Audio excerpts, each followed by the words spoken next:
ಅದನ್ನು ಹೇಗೆ ಮಾಡೋದು ಅಂತ ನಾವು ಚೆಕ್ ಮಾಡೋದು.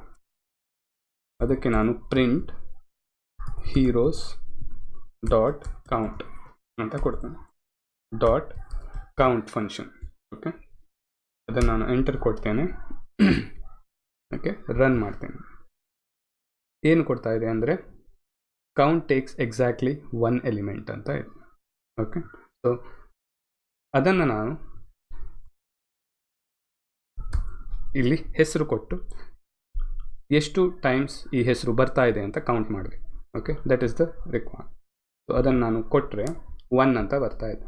ಓಕೆ, ಸೊ ನಾನು ಇದರಲ್ಲಿ 2 ಸತಿ ಆ ನೇಮ್ ಇದೆಯಾ ಅಂತ ಚೆಕ್ ಮಾಡಲಿಕ್ಕೆ, ಎಷ್ಟು ಸತಿ ಆ ಎಲಿಮೆಂಟ್ ಇದೆ ಅಂತ ಚೆಕ್ ಮಾಡಲಿಕ್ಕೆ ಆ ಕೌಂಟ್ ಫಂಕ್ಷನ್ ಹೆಲ್ಪ್ ಆಗ್ತದೆ. ಸೊ ಈಗ ನಾನು ರನ್ ಮಾಡಿದರೆ 2 ಅಂತ ಬರ್ತದೆ. ಸೊ ಯು ಆರ್ ಫಾಲೋಯಿಂಗ್ ಅಲ್ಲ. So number of times on element exist in a list. ಆ ಲಿಸ್ಟ್